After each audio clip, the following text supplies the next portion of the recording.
what becomes of once successful authors? New York Times bestseller Tom Rachman has a sometimes playful, sometimes frightening look in his new novel, The Imposters, which is out today. Happy book birthday to you. Thank you so much. This book, I was telling you in the green room, I read it and I went, what just happened? And I meant that in the most best way. What just happened with this book? Because it's got so many twists and turns, and at the end it's like, well, that was just delightful. Well, that's lovely to hear. Yeah, it's a book that I think that, because it's about storytelling, I wanted to have something that people could sink their teeth into with each little tale in each chapter, but also something that afterwards you could go back and ponder a bit. It's almost a book that you could go back and read and try and pull out the threads. Okay, this is what she was actually trying to tell us here, because it's about an author who is aging and is afraid of losing her mind. Yeah, and I think it's also about the whole idea of writing today and where exactly that fits, because it's such a noisy, crazed, sometimes frightening culture that we're in.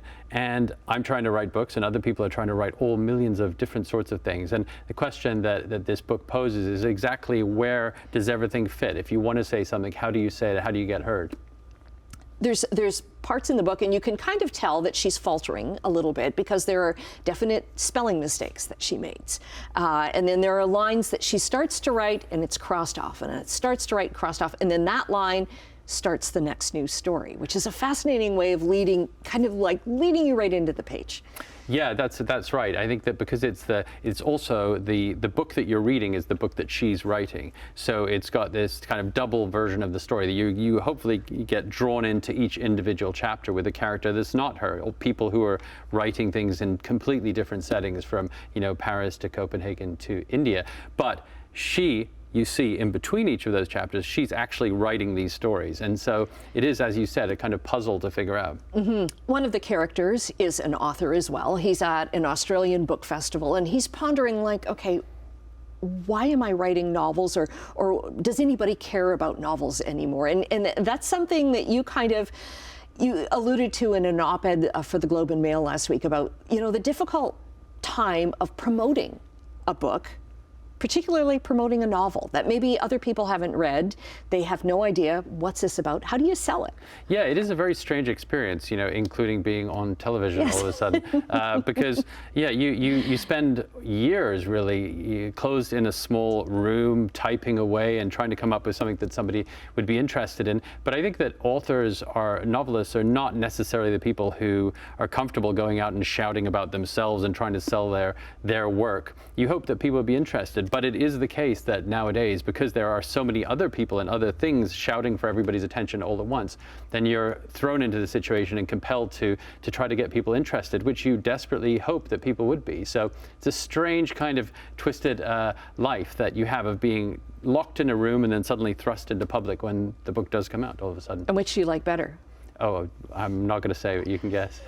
Locked in a room. Yeah. But I mean, you have to be so active. You're very active on social media, just plugging the book. Yeah, I mean, I'm normally terrible at social media, actually, and it's not my natural interest or forte at all. But again, as part of trying to get people interested, you have to approach them in the way that people are looking at things, and everybody, including me, is looking at this sea of this gush of information that's coming online. And so I guess one of the larger questions of the book, and one of the larger questions of me having written it, is that with all that going on, how do you get people to not just take an interest, but also find a space for the kind of concentration that a complex and hopefully interesting novel offers? Are you one of the imposters in this book? Oh, definitely. I'm the imposter who's not mentioned at all, except with the name on the cover. But the whole book, since there are these separate stories that are written by this aging author, and she doesn't appear in most of them, but you know that she's writing them. So she kind of intrudes occasionally. But I think that's true of all fiction, that when you're reading any fiction, you're always kind of wondering about who is that person hidden behind the sentences, and who is the human being who experienced something, and how much of it was them. And so I'm an imposter too, as all writers are. The Imposters by Tom Rachman. So glad you could join us this morning. You can go back into your closed room now. Thank you very much. I'll hide away.